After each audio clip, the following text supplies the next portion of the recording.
गया की पवित्र भूमि पर बहती है एक रहस्यमयी नदी फल्गु।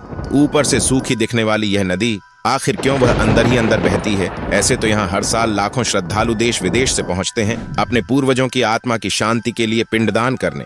लेकिन सोचिए, जिस पवित्र नदी में ये तर्पण होता है वो नदी ऊपर से पूरी तरह सूखी क्यों है? आखिर ऐसा क्या हुआ था जिसने फल्गु नदी को श्रापित कर दिया? इस सूखी नदी के पीछे छिपी है एक रहस्यमयी पौराणिक कथा, एक ऐसी कहानी जिसे बहुत कम लोग जानते हैं। इस वीडियो में हम आपको बताएंगे फल्गु नदी आखिर सूखी क्यों है और वो कौन सा गूढ़ रहस्य है जो इसे आज तक श्रापित बनाए हुए है। तो इस रहस्यमयी कथा को अंत तक जरूर देखें, क्योंकि आगे आपको ऐसी अद्भुत जानकारियां मिलने वाली हैं जो न सिर्फ हैरान कर देंगी बल्कि आपके मन को भी छू जाएंगी। अगर ये कहानी आपके दिल में जगह बनाए तो इस वीडियो को प्रेम से लाइक करें और कमेंट में एक साथ लिखें, हर हर महादेव। नमस्कार दोस्तों, वायु पुराण और अग्नि पुराण के अनुसार गया में पिंडदान की मान्यता आज की नहीं बल्कि प्राचीन काल से चली आ रही है। यहाँ तक कि भगवान राम, लक्ष्मण और माता सीता भी यहाँ आए थे अपने पिता राजा दशरथ का पिंडदान करने। उस समय गया उतना विकसित नहीं था और तर्पण की सामग्री पास में आसानी से नहीं मिलती थी, इसलिए राम और लक्ष्मण सामग्री लेने समीप के बाजार की ओर चले गए और तभी सीता माता अकेली फल्गु नदी के तट पर बैठी थी। तभी अचानक एक चमत्कार हुआ, धरती फटी और राजा दशरथ की आत्मा ने अपना हाथ बाहर निकाला। एक आकाशवाणी हुई, हे पुत्री, समय निकला जा रहा है, मुझे पिंड तर्पण दो। सीता माता घबरा गईं। राम और लक्ष्मण तो अभी तक सामग्री लेकर लौटे ही नहीं थे। अब सवाल था, बिना सामग्री के पिंड तर्पण कैसे किया जाए? राजा दशरथ ने कहा, पुत्री, मुझे किसी भी वस्तु से तर्पण दे दो, भाव ही पर्याप्त है। चारों ओर देखा पर वहां कुछ नहीं था। तभी सीता माता ने निर्णय लिया। उन्होंने फल्गु नदी की बालू उठाई और उसी से पिंड तर्पण कर दिया। लेकिन एक सवाल अब भी उनके मन में था, राम और लक्ष्मण को मैं कैसे यकीन दिलाऊंगी कि मैंने सच में पिंडदान किया है? सीता माता जानती थीं कि राम और लक्ष्मण को यकीन दिलाना आसान नहीं होगा, इसलिए उन्होंने 5 गवाह बनाए, एक ब्राह्मण, गौ माता, तुलसी, वटवृक्ष और फल्गु नदी। इन 5 को साक्षी मानकर उन्होंने बालू से राजा दशरथ को पिंड तर्पण कर दिया। थोड़ी देर बाद राम और लक्ष्मण सामग्री लेकर लौटे। सीता माता ने उन्हें पूरा वृत्तांत सुनाया, कैसे राजा दशरथ प्रकट हुए, कैसे बालू से पिंडदान हुआ और कैसे उन्होंने 5 गवाह रखे। सबसे पहले उस ब्राह्मण से सत्य की पुष्टि कराई गई, लेकिन तब हुआ कुछ ऐसा जिसकी कल्पना तक नहीं की गई थी। ब्राह्मण ने झूठ बोल दिया। उसने कहा, नहीं प्रभु, सीता ने कोई पिंड तर्पण नहीं किया। दरअसल ब्राह्मण के मन में लोभ जाग उठा था। उसने सोचा, सीता माता ने मुझे कुछ दान दक्षिणा नहीं दी, अगर राम और लक्ष्मण दोबारा पिंडदान करेंगे तो मुझे धन, फल और भोग की वस्तुएं मिल जाएंगी। और इसी लालच में ब्राह्मण ने झूठ बोल दिया, नहीं प्रभु, सीता माता ने पिंडदान नहीं किया।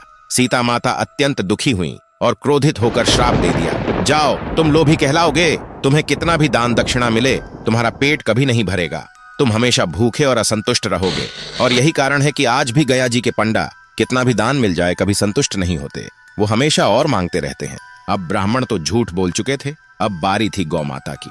सीता माता ने आशा से पूछा, हे गौ माता, क्या मैंने पिंडदान किया था?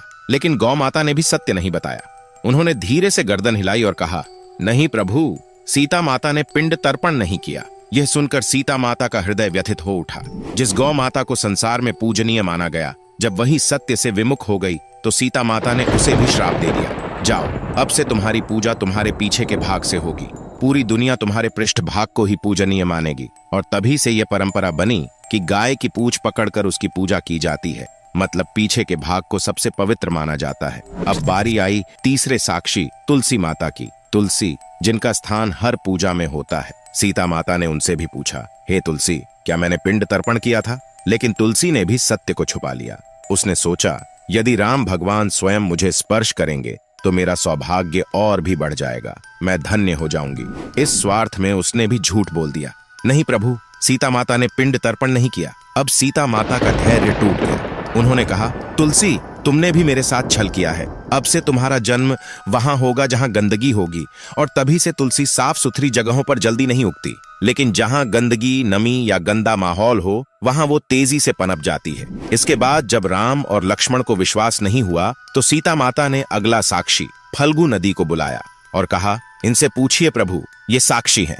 नदी के मन में भी एक इच्छा थी, काश राम मुझे छूते तो मेरा सौभाग्य और बढ़ जाता। इस लालच में उसने भी सच छुपा लिया। सीता माता फल्गु नदी की बात सुनकर अत्यंत क्रोधित हो गईं।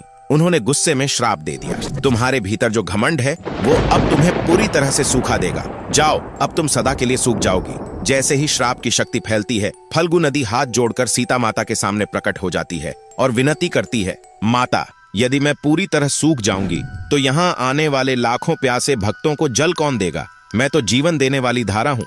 तब जाकर सीता माता का क्रोध थोड़ा शांत हुआ और उन्होंने फल्गु को एक संशोधित श्राप दिया, तुम ऊपर से सूखी रहोगी लेकिन तुम्हारी जलधारा धरती के नीचे बहेगी।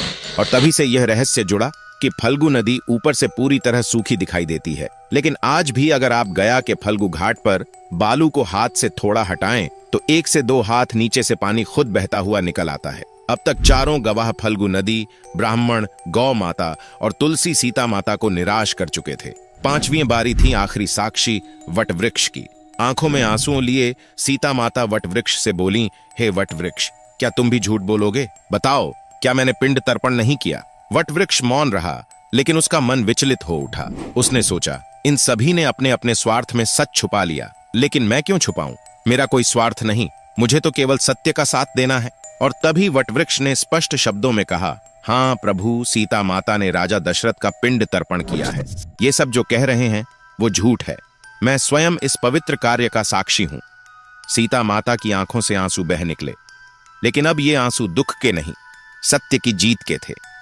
वो वटवृक्ष से प्रसन्न हो गईं और कहा, हे वटवृक्ष, तुम सदा हरे भरे रहोगे। जब जब गया में पिंडदान होगा तब तब तुम्हारे सान्निध्य में ही होगा। अगर कोई तुम्हारे पास पिंडदान नहीं करेगा तो उसका तर्पण अधूरा माना जाएगा।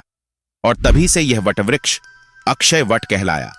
गया में स्थित वो पवित्र वटवृक्ष जो आज भी हर पिंडदान का साक्षी बनता है और सीता माता के आशीर्वाद से सदैव हरा भरा रहता है। अगर ये रहस्यमयी कथा आपके दिल को छू गई हो तो इस वीडियो को एक प्रेम भरा लाइक जरूर दें। आपका एक कमेंट जय सीता मैया हमारी आस्था की शक्ति को और मजबूत करेगा। और ऐसी ही चमत्कारिक पौराणिक कहानियां जानने के लिए अभी चैनल को सब्सक्राइब करें, क्योंकि अगली कथा और भी अद्भुत होने वाली है।